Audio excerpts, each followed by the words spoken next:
어, 로마서 15장 4절에 이런 말씀이 있죠. 무엇이든지 전에 기록된 것은 우리의 교훈을 위해서 기록되었다. 구약성경의 모든 것이 누구를 위해서요? 우리를 위해 기록된 거예요.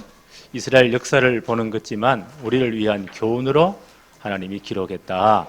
그 말씀을 통해서 오늘 우리에게 주신 메시지를 잘 붙잡고 언약으로 딱 붙잡아야 돼요.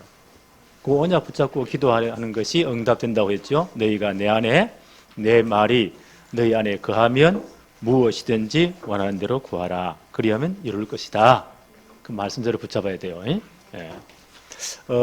우리는 이스라엘 역사를 공부하지만 이걸 통해 하나님의 중요한 언약들, 하나님의 교회 우리 주신 메시지를 붙잡아야 됩니다.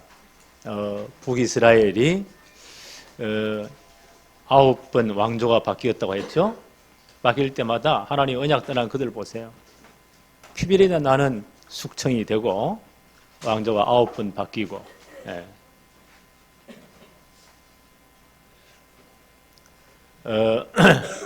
왕이 몇 명 바뀌었다고요? 19명이 바뀌는 거예요. 이런 엄청난 역사들이 진행되어집니다. 그럼 북이스라엘 그 역사 가운데 가장 하나님을 약올리면서 가장 타락되었던 그 왕조가 오모리 왕조, 그 아들이 아합이에요. 그 손자 때 완전히 박살납니다. 이 아합이 머리가 좋은가 봐요. 이 양반이 딱 눈치를 보면서 그 하나님을 약올리고 거부했지만 머리는 좋으니까 이 외교 정책을 굉장히 잘해가지고 아마 그 북이스라엘 왕조 가운데 가장 부한 나라로 만들었어요. 그러기 위해서는 어떻게 했다고요? 그 옛 바알의 딸 시돈 왕이죠. 바알 우상성이는 그 나라의 최고 장본인 그 왕의 딸을 왕비로 맞아들이죠. 그 국기관계를 설립하고 나라를 엄청 부하시키는데 아예 하나님 섬기는 걸 다 없애버리고 바알 종교를 국교로 만들었다. 이 대단한 사람입니다. 네. 그 북이스라엘 초대 왕이 누굽니까? 여로보암이죠. 이 양반이 금송아지 우상 만들어 놓고는 하나님 섬기지 마. 예루살렘 내려가서 거기서 예배하지 마. 금송아지 앞에 예배해. 이것이 너희를 애굽에서 인도해낸 너희 하나님이야. 전 백성들은 우상 숭배해. 이게 북이스라엘의 영적 문제예요. 망할 수밖에 없는 영적 문제예요. 그 19명 왕이 세워지면서 한 사람도 하나님의 마음에 든 사람이 없어요. 끝까지 약올리다 어떻게 되죠? 아수르에 의해서 그 나라가 망합니다. 어떻게 되죠? 우리 역사를 잘 알잖아요.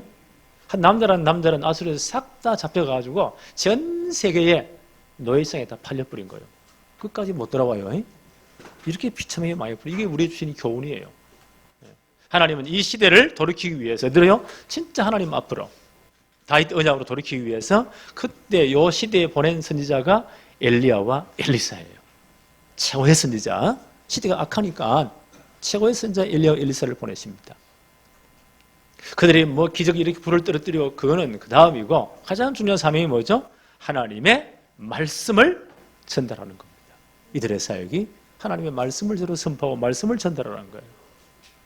그런 불신앙 가운데 누가 있었다고요? 진짜 하나님의 말씀을 제대로 받고 순종한 사람, 하나님의 말씀에 제대로 순종해서 믿음의 그릇을 준비한 사람들은 그릇대로 하나님의 응답을 받은 거예요. 그런 시대에도 오늘 제목이 뭐죠? 말씀 순종이 믿음의 그릇이다. 그래서 말씀 받는 게 그렇게 중요해요. 첫째, 말씀 순종이 믿음의 분량이요 그릇이다. 열왕기하 4장 1절 한번 볼까요? 선자의 제자들의 아내 중 한 여인이 엘리사에게 부르짖어 이르되 당신의 종 나의 남편이 이미 죽었는데 당신의 종이 여호와를 경외하는 줄을 당신이 아시는 바니이다. 이제 빚준 사람이 와서 나의 두 아이를 데려다가 그의 종을 삼고자 하나이다 하니 상황이 이해되겠죠? 선자의 제자 중에 하나 중에 그분이 아마 병으로 어떤 문제 모르지만 일찍 죽었어요. 아마 빚이 많은가 봐요. 그러니까 빚준 사람이 어떻게 해요? 두 아들을 데려다가 종으로 삼겠다는 빚 갚을 때까지 진짜 딱한 상황이잖아요. 이런 일들이 그 북이스라엘에 자행된 거란 말이에요. 그만큼 영적으로 핍배되어 있습니다. 예. 엘리사가 뭐라고 말하죠? 2절에 엘리사가 그에게 이르되 내가 너를 위하여 어떻게 하랴? 내 집에 무엇이 있는지 내게 말하라. 그가 이르되 계집종의 집에 기름 한 그릇 외에는 아무것도 없나이다. 자, 하나님의 방법이 참 묘하죠. 내가 갚아줄게. 돈을 얼마 줄 그게 아니고요. 너희 집에 뭐가 있느냐? 기름 한 병밖에는 없습니다. 기름 한 그릇밖에는 없습니다. 그게 있어야 뭐 이제 떡을 구워 먹으니까요. 이스라엘은 하나님 우리 있는 것을 사용하세요. 자, 뭐라고 계속 말합니까? 3절 한번 볼까요? 이르되 너는 밖에 나가서 모든 이웃에게 그릇을 빌리라. 뭘 빌리라고요? 그릇을 빌리라. 빈 그릇을 빌리되 조금 빌리지 말고 많이 빌려라.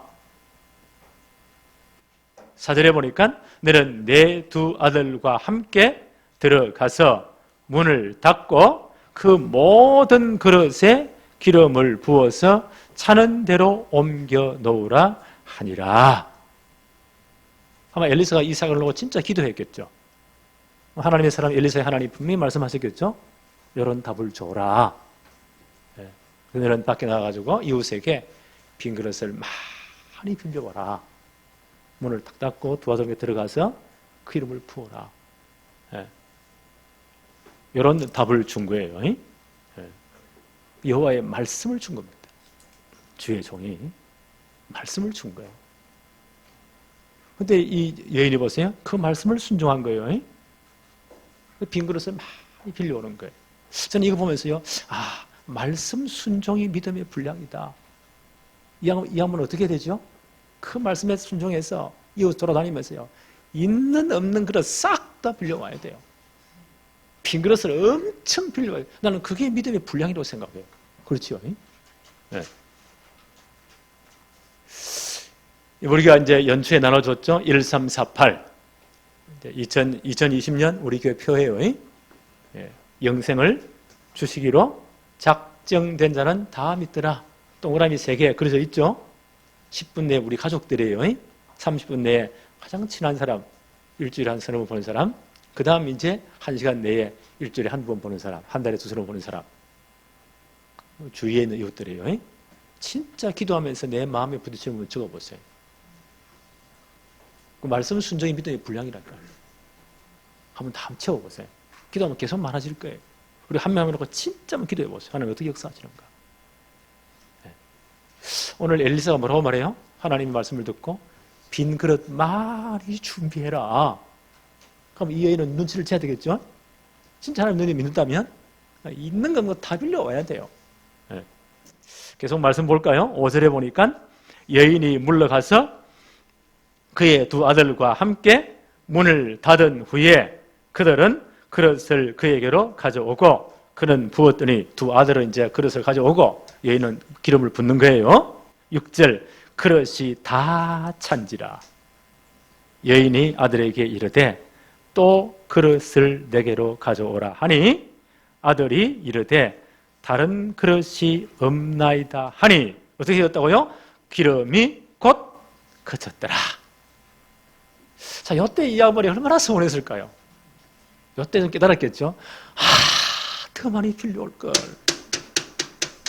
더 많이 빌려올 걸. 여기 우리 모습이에요. 그때 순종할 걸.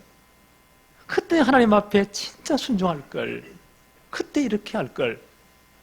늘 껄껄이야, 껄껄. 우리 모습이죠. 그래서 성경은 우리 모습 보라고 기록했다는 거예요. 이 양반이 지금 빈 그릇 주면 그 믿음의 분량이에요. 그 이전에 말씀 순종이 믿음의 분량이에요. 그만큼 응답되는 거예요. 그죠?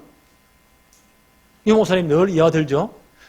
바깥에 비가 억수같이 쏟아지는데 그릇이 사이다 뚜껑만 하다 어떻게 되겠어요? 튕기 당한 거 아무것도 없어. 큰 그릇 준비한다. 그만큼 당기는 거예요. 그래서 말씀 순종이 뭐라고요? 믿음의 분량이에요. 오늘 이 여인에게는요, 빈 그릇 준비라고 했죠? 그 숫자가 믿음의 분량이에요. 그릇 다 떨어지니까 아들에게 이 양반이 신났겠죠? 부을 때는. 한번 상상해 보세요. 얼마나 아멘 할렐루야 했겠어요. 근데 그릇이 딱 끝났어. 아들에게 더 없느냐? 어머니 더 없습니다. 기름이 딱 그친 거예요. 오늘 딱 기억합시다. 믿음의 분량이, 그렇죠? 분량대로 응답받아. 말씀 순종이 우리의 믿음의 분량이에요. 오늘 이 여인은 빈 그릇이 믿음의 분량이에요. 믿음대로 응답받는 거예요. 마태복음 8장 이런 사건이 나오죠. 로마에서 파송된 백부장, 이 양반이 진짜 믿음 있는 사람이에요. 그 여인이 종 중에 하나가 중풍에 걸려가지고 너무 고생하는 거예요.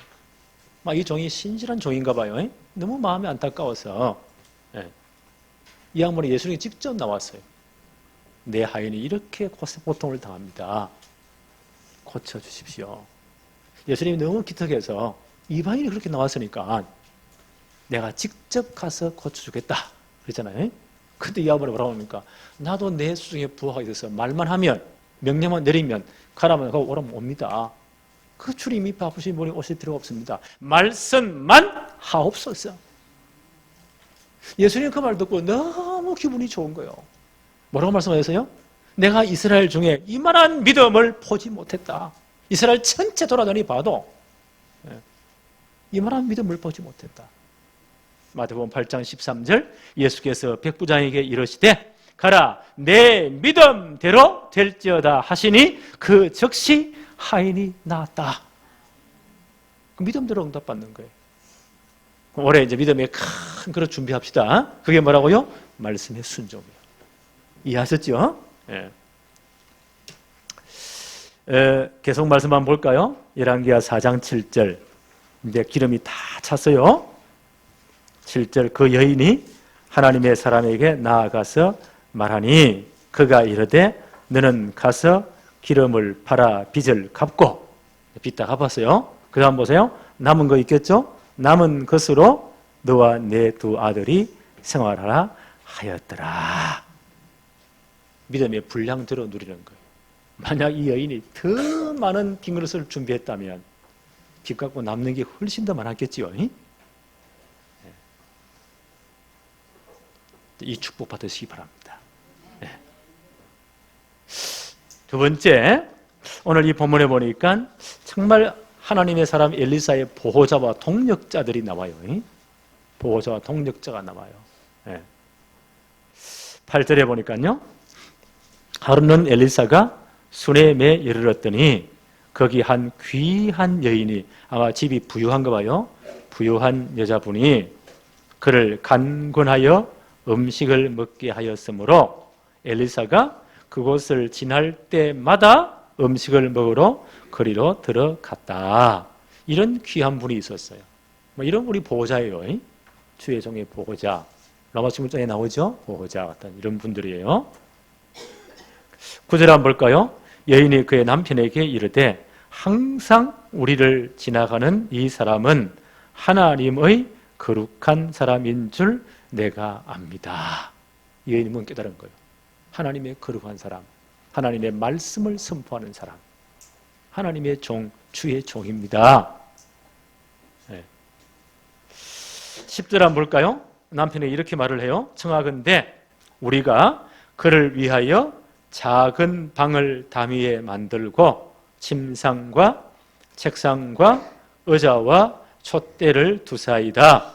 그가 우리에게 이르면 거기서 머물리이다 하였더라. 거기서 말씀도 보고 기도도 하고 모든 준비를 할 수 있도록 그렇게 우리가 잘 그를 도와주자.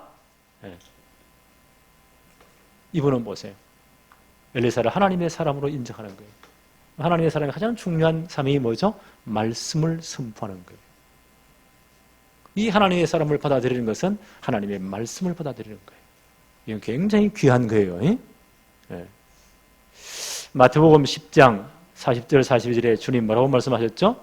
나 너희를 이제 12제자 파송하시면서 하나님의 말씀을 전하고 복음을 전거할 제자들을 파송하시면서 하신 말씀이에요. 너희를 영접하는 자는 나를 영접하는 것이요 나를 영접하는 자는 나 보내신 이를 영접하는 것이다. 선지자의 이름으로 선지자를 영접하는 자는 선지자의 상을 받을 것이요 의인의 이름으로 의인을 영접하는 자는 의인의 상을 받을 것이요 또 누구든지 제자의 이름으로 이 작은 자 중 하나에게 냉수 한 그릇이라도 주는 자는 내가 진실로 너희에게 이르노니 그 사람이 결단코 상을 잃지 아니하리라. 주님의 말씀이에요. 이 말씀 펼쳐보았더니 이 여인은 보세요.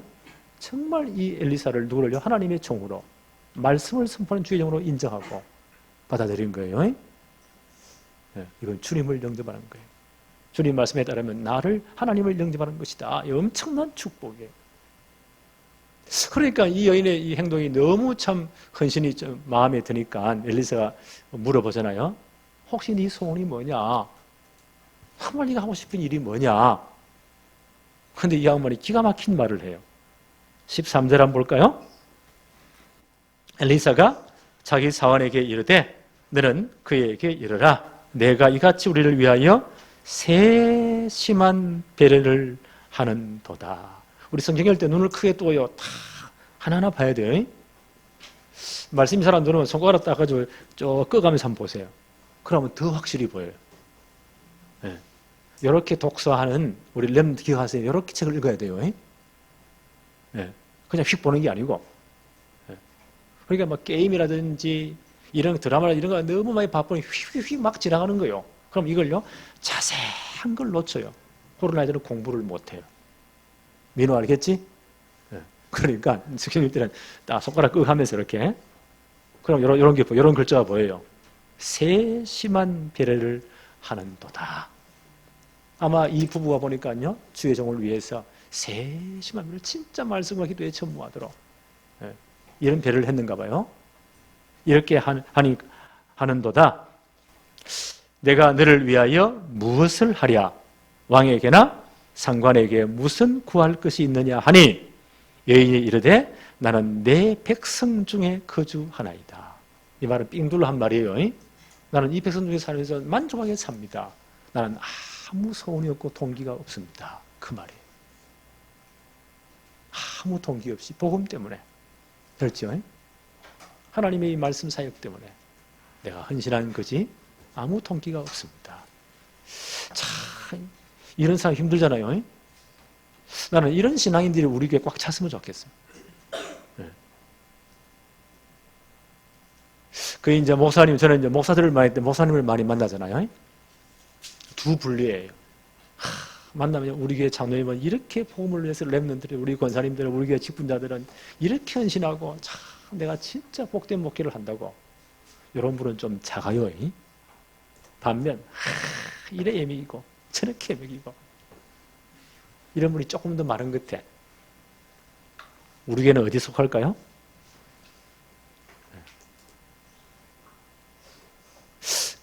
계속 한번 볼까요? 14절에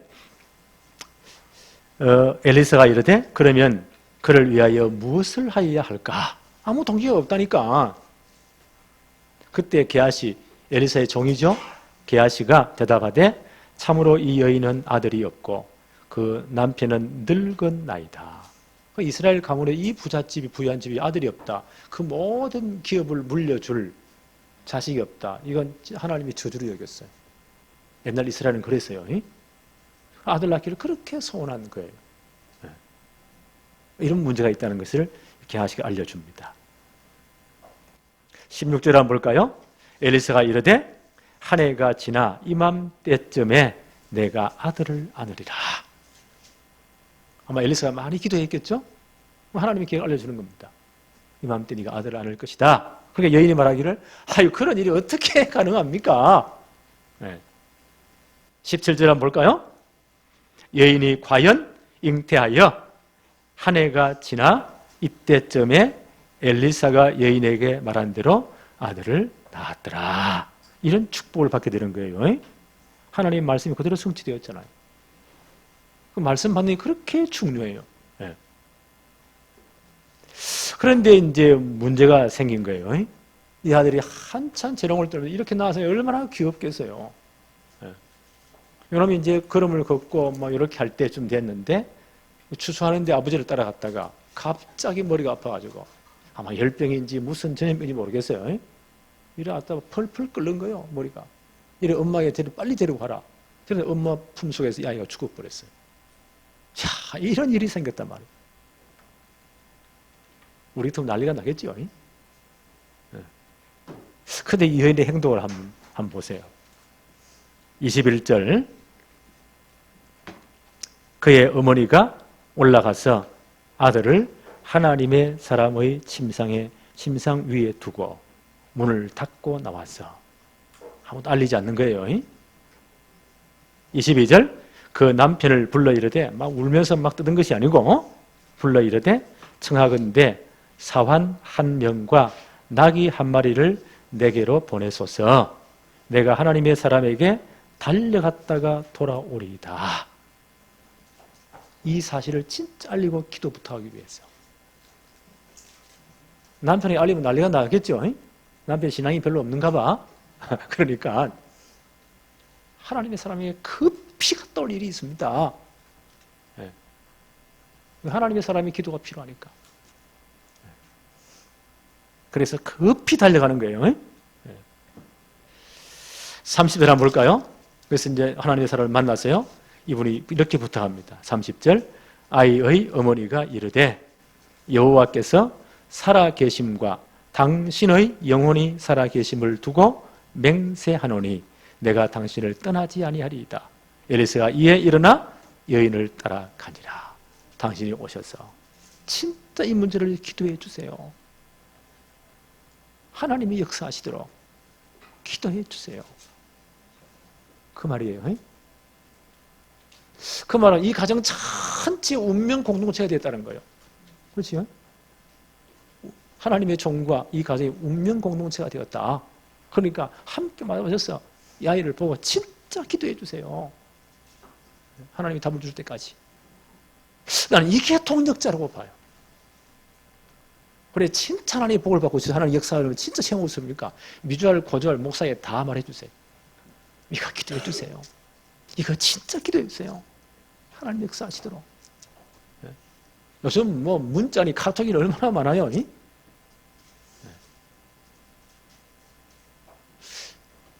이렇게 진짜 그러면 목사는 그걸 진짜 기도 안 할 수가 없잖아요.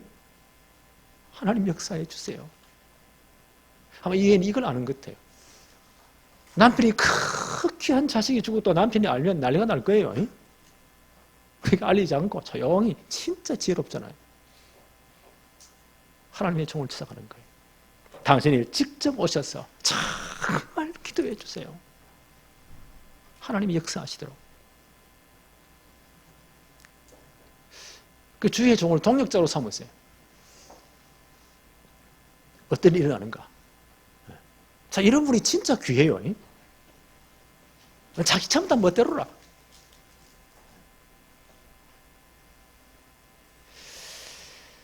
(32절부터) 37절에 보니까 엘리사가 오지요. 들어보니 아이가 죽었는데 자기 침상에 누워있단 말이에요. 정말 혼신을 다해 기도하는 거예요. 그 아이 위에 엎드려서 얼굴을 맞추고 손을 위에 얹고는 진짜 간절히 기도한 거예요. 하나님 앞에. 이 아이의 온기가 죽고 나면 심장이 멎었기 때문에 몸이 사나이 굳어졌잖아요. 아이가 열이 오르기, 온기가 오기 시작합니다. 또 두 번째 같이 아이에 엎드려서 기도하는 거예요. 이놈이 7번을 재채기하면서 일어나는 거예요. 그 여인을 불러서 내 아들이 살았다. 이 축복을 여인이 받은 거예요. 난 이거 보면서 야, 이게 말하는 운명 공동체구나. 이게 진짜 보호자의 동력자구나. 앞으로 우리 교회 세운 일꾼은 이렇게 되기를 바랍니다. 그렇죠? 네. 저는 이 본문을 읽으면서 얼마나 은혜 받는지 몰라요. 처음부터 이 축복을 누려야 되겠다. 네. 세 번째, 이 엘리사의 사역을 보니까요, 진짜 말씀에 순종하는 분들은 렘넌트의 발판이 되었어요. 네. 이분의 진짜 관심을 렘넌트, 이 악한 시대를 살려면 선자의 생도들, 지하들을 많이 세워야 돼요. 그 선생님이 엘리야에게 7천 제자를 남겼다고 했잖아요. 그거 다 세워야 돼요. 자, 말씀 봅시다. 열왕기하 4장 38절. 엘리야가 다시 길갈에 이르렀다. 그 땅에 흉년이 들었는데 선지자의 제자들이 엘리사의 앞에 앉은지라. 엘리사가 자기 사원에게 이르되 큰 솥을 걸고 선지자의 제자들을 위하여 국을 끓이라 하매. 흉년에 먹을 게 없으니까 이때 제일 좋은 건 국거리 가지고 막 갈라먹는 거예요. 네. 이건 진짜로 렘넌트를 위해서 이분이 늘 이런 관심이 있는 거예요. 그런데 여기에 뭘 서로 담아야 되는데 어떤 선지자의 생도가 나가지고 들호박을 먹는 줄 알고 그걸 끊어가지고 넣었는데 그게 독이 있는 거예요. 이제 국을까지 갖다 주니까요. 이걸 먹던 선지자의 생도들이 막 혼비백산하는 거예요. 이 독을 먹으면 다 죽습니다. 어떤 놈은 구토도 하고 막 난리가 난 거예요. 네. 그때 엘리사가 어떻게 했어요? 41절에 엘리사가 이르되 그러면 가루를 가져오라 하여 솥에 던지고 이르되 그다가 무리에게 주어 먹게 하라 하며 이에 솥 가운데 독이 없어지니라. 진짜 렘넌트를 위해서 우리가 수고한 것은요, 하나님 모든 독을 다 없애는 것 같아요. 네. 정말 렘넌트를 위해 헌신한 것은 모든 해가 다 사라지는 거예요. 나는 우리 교회가 렘넌트를 진짜 마음을 담고 기도한다. 하나님 이런 사건을 일으킬 겁니다.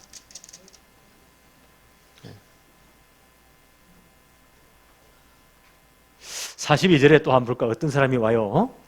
다 이 선지자 생도들을 지금 먹이기 위해서입니다. 우리 말로 하면 렘넌트를 키우기 위해서요. 42절에 한 사람이 바알 살리사에서부터 와서 처음 만든 보리떡 20개와 흉년이 지나서 얼마나 어려운 시대인데도 보리떡 20개와 또 자루에 담은 채소를 하나님의 사람에게 드린지라. 그가 이르되 무리에게 주어 먹게 하라. 지금 선지생들이 다 배가 고파 있으니까 곳곳마다 이런 선지생들이 있단 말이에요. 렘너도 있단 말이에요. 그런데 배가 고프니까 그 보리떡 20개, 조그마한 20개, 채소 몇 개, 이걸 선지생들에게 먹게 하라.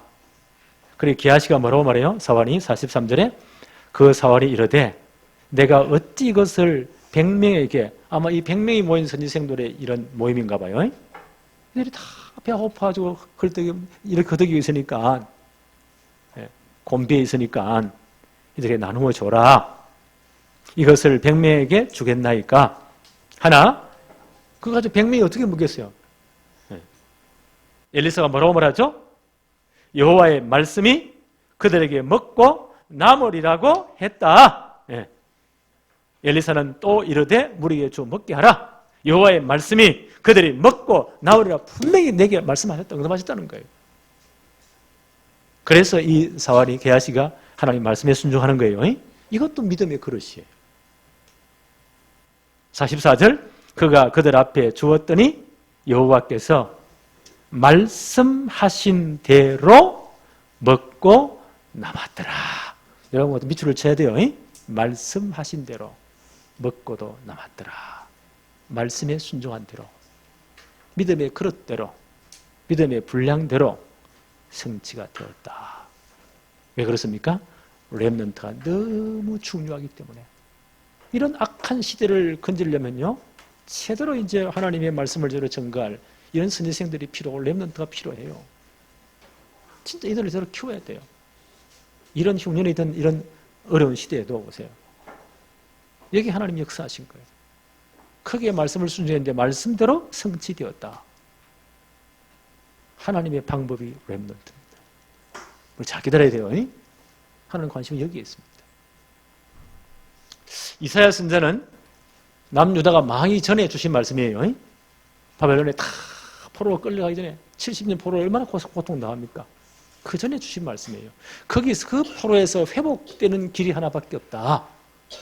이사야 6장 13절에 그 중에 10분의 1이 아직 남아있을지라도 이것도 황폐하게 다 망한다는 거예요. 황폐하게 될 것이다. 이스라엘이 다 남유다가 다 망한다는 거예요. 밤나무, 상수리 나무가 배임을 당하여도 그 거루터기는 남아있는 것 같이 거룩한 씨가 이 땅의 거루터기니라 하시더라. 회복의 방법은 거루터기다. 남은 자. 그렇죠? 이게 렘넌트. 남은 자. 제대로 키워야 된다. 그래서 복음전을 집어넣고 제대로 이제 훈련을 시켜야 된다. 그들만이 돌아오는 겁니다. 시대를 회복하는 거예요. 이 하나님의 방법이 뭐예요? 렘넌트예요. 요한복음 21장 어떤 사건이죠? 베드로에게 주님 찾아오셨어요. 부활 소식을 듣고도 갈릴리로 도망갔지요. 주님 직접 찾아오셨어요. 그리고 3번이나 물었습니다. 네가 정말 베드로에게 모든 제자를 대표하잖아요. 베드로가 네가 정말 나를 사랑하느냐? 예수님이 책망하지 않으셨어요. 왜 도망갔냐? 그러지 않았어요.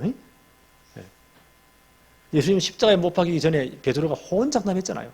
이 인간들 다른 제자들고 다 예수님 버려도 나는 절대 주님 버리지 않습니다. 나 인간 베드로 믿어주세요 이랬잖아요. 예수님이 너무너무 그래서 야 이 사람아 오늘 밤 다 울기 전에 네가 나를 몇 번요? 3번 부인할 것이다. 그때 베드로가 펄쩍 뜁니다. 절대 나는 주님 배반 안 합니다. 그래도 3번 부인하잖아요. 그래도 지금 도망왔잖아요. 그런 베드로를 찾아오셨습니다. 뭐라고 질문하시죠? 네가 정말 나를 사랑하느냐? 주님, 내가 주님 사랑합니다. 그때 주님 뭐라고 말씀하십니까? 내 어린 양을 먹이라. 두 번째 물으시는 거요. 정말 네가 나를 사랑하느냐? 주님 사랑하니 주께서 아십니다. 내 어린 양을 치라. 세 번째, 이 사람들보다 정말 나를 사랑하느냐? 그때 베드로가 근심돼가지고 주님 내 마음 아시지 않습니까? 그때는 내 실수였고 정말 주님 사랑합니다. 예수님 뭐라고 말씀하시죠? 예수께서 이러시되 내 양을 먹이라. 진짜 주님 사랑하십니까? 어떻게 표현돼야 되나요? 렘넌트대로 키워야 돼요. 이해하셨죠? 엘리사의 진짜 중요한 사역이 이거였어요. 여기에 귀한 분들이 작은 헌신을 했어요. 하나님이 그걸 가지고 역사하신 거예요. 오늘 100명을 먹였잖아요.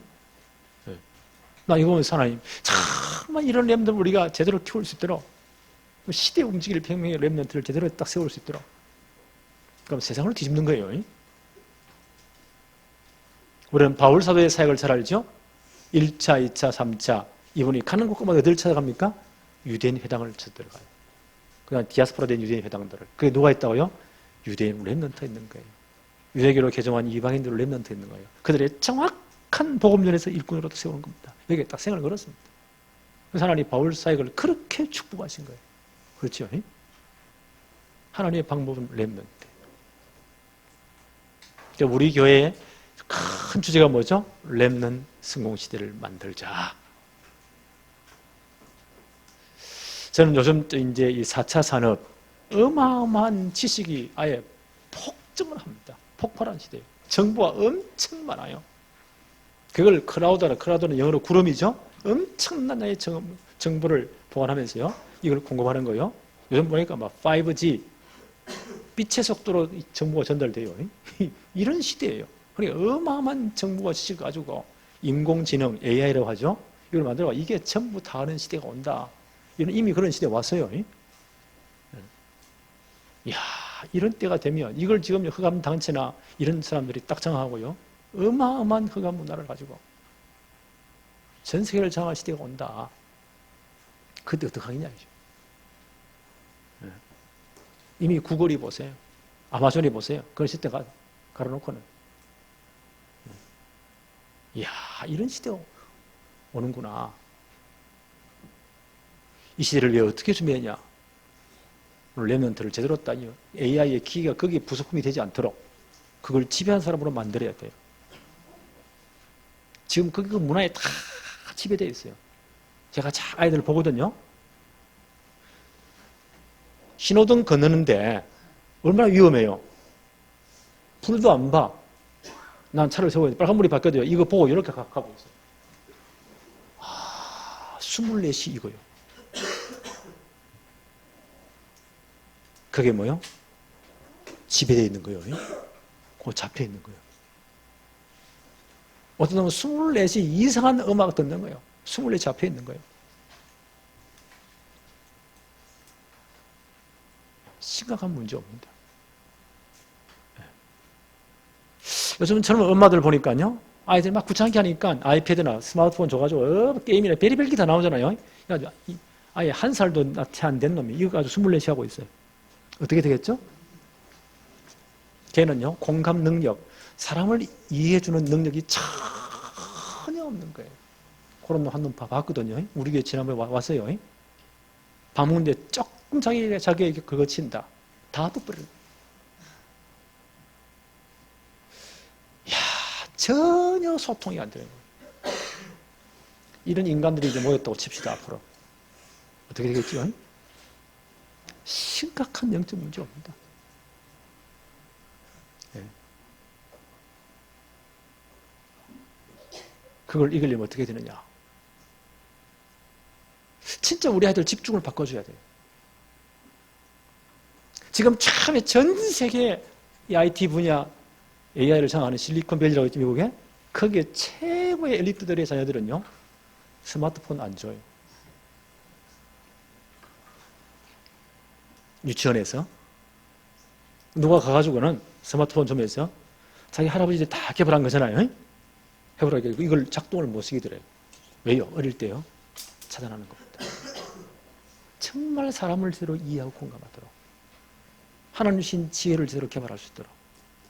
하나님 주신 창의성을 제대로 개발할 수 있도록 그 교육을 한다는 거예요. 아, 이 사람들이 앞서가는구나.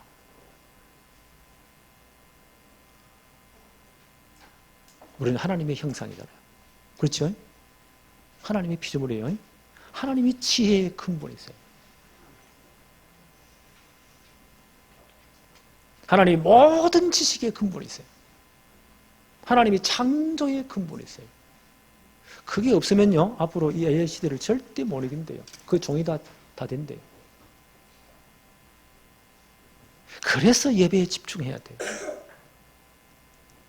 사도행전 9장 18절에 보니까 바울이 아나니아에게 안수받고 난 다음에 어떻게 됐다고요? 눈이 멀었죠? 그 전에 눈에 비늘같이 벗어졌다고 해서 확 보이는 거. 나는 이거 보면 이거면서요. 야, 세상에 잘못된 지식들, 삼단체가 정부한 잘못된 정보들, 별의별 것들이요. 들으면서 보면서 비늘이 꽉 쌓인 거예요. 전부 다 잘못 보고 있는 거예요. 잘못된 성공 따라서 전부 다 시끄러집니다. 이게 벗게 나가는 시간은 예배밖에 없어요. 하나님 앞에 예배할 때, 하나님 형상 회복할 때 하나님의 지혜, 하나님의 창의성, 하나님 우리를 얼마나 공감해 주셔서요? 그 아들을 보내서 십자가에 죽일만 우리를 사랑하셨어요. 이 모든 회복이 예배의 축복이에요.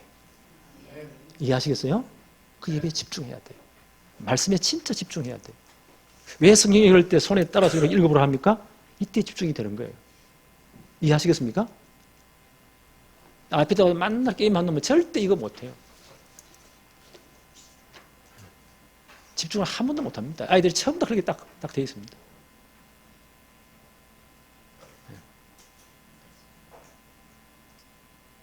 자, 그래서 이거 제가 가만히 기도하면서 안 되겠다. 이 랩런트들을 청년대학부까지 다 철학에도 다 참여시키자. 요즘 보니까 불금, 불 붙는 금요일 밤이라는 이것들 전부 다 타락 문화에 전부 다 여기에 다 오죽해서 만드는 단어가 자기들이 불시대가 만든 단어예요. 불금이라고. 나 불금이 뭔지는 몰라서요.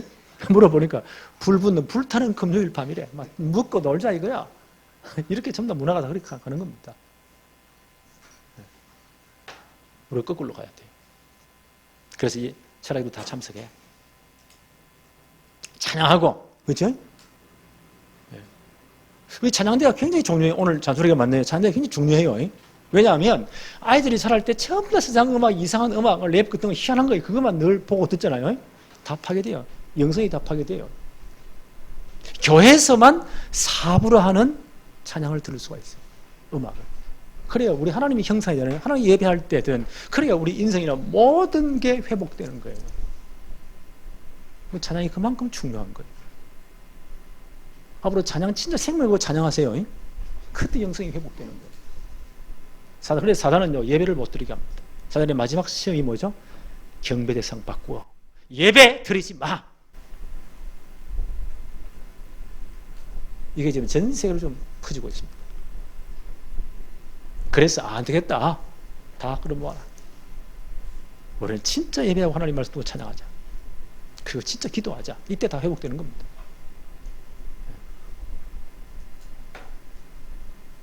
그리고 우리 오늘 이런 우리 미션을 미션이니까 다 가서 함께 말씀 포럼하고 함께 자고 토요일 핵심 싹 다 같이 가자. 그래서 말씀 포럼 하더라고. 이렇게 해서요, 금요일 밤 토요일 오전만 집중을 시켜도 엄청난 회복이 됩니다. 포럼이 되면서요. 지금 최고 앞서가는 사람들, 앞으로 AI를 만든 사람들, 그걸 지배하는 사람들의 교육방법이 뭔지 아세요? 가장 기초적인 교육이에요. 책을 읽고 토론하고 글을 쓰고, 그래 이 발전하는 거예요. 네. 그리고 우리 다락방에서 말씀 포럼 이게요, 어마어마한 방법이에요. 우리 기도 제목 다 쓰잖아요. 기도문 쓰잖아요. 이 엄청난 방법이에요. 기도 수첩에 다 써 이렇게 거기에 카톡 올리잖아요. 그게 어마어마한 방법이에요. 네. 이걸 회복하자는 거예요. 이해하시겠죠?